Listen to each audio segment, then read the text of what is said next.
Hello, আমরা আজকে আপনাদেরকে দেখাবো কিভাবে আমাদের অনুরোধটা আপনারা কনফিগার করবেন। হ্যাঁ, প্রথমে চলে যাবেন আপনার যে কোনো একটা ব্রাউজারে। হ্যাঁ, গুগল ইঞ্জিন বা আপনার মজিলা ফায়ারবক্সে 192.168.1 লিখবেন। তারপর আপনারা অ্যাডমিন লিখবেন। তারপর আপনাদের চলে আসবে কাঙ্ক্ষিত কনফিগারেশনের ভিডিও। আমি আপনাদেরকে দেখাবো।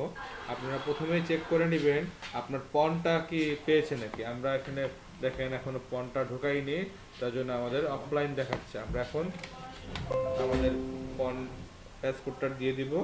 প্যাসকোডটা দিয়ে আমরা একটা রিসেট দিব বা রিলোড দিব, সরি। দেন আমরা আবার চলে যাব ওয়াইন পোর্টে। দেন পন চেক করব, পন স্ট্যাটাস আপ। আপনারা দেখতে পাচ্ছেন আমরা কততে রিসিভ করেছি পাওয়ারটা। আমরা এখন চলে যাব কনফিগারেশনের ভিডিওতে, ওয়াইনে ক্লিক করব। আমরা এরকম যদি ডিফল্ট পাই, আমরা নিউ অ্যাডে চলে যাব। আমরা সার্ভিস লিস্টে যে ইন্টারনেট সিলেক্ট করব। আমরা এখানে এসএসআইডি ডেটা সিলেক্ট করে নিব। আমরা যারা ভিলেন ইউজ করি না, জাস্ট ট্যাগ থেকে আনট্যাগ করে দিব।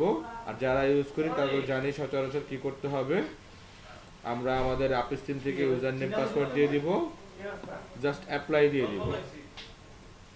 ঠিক আছে, দেখেন আপনারা আমাদের ভিডিওটাতে একটু মন দিয়ে দেখবেন।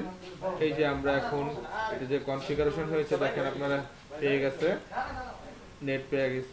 পাওয়ার পর আমরা আবার ওয়াইনে চলে যাব পাসওয়ার্ডটা চেঞ্জ করার জন্য। আপনারা অনেকেই জানতে চান পাসওয়ার্ডটা কীভাবে চেঞ্জ করব। তা আমরা এখানে এসএসআইডিতে ওয়্যারলেস নেটওয়ার্কে পাসওয়ার্ডটা চেঞ্জ করে দিব।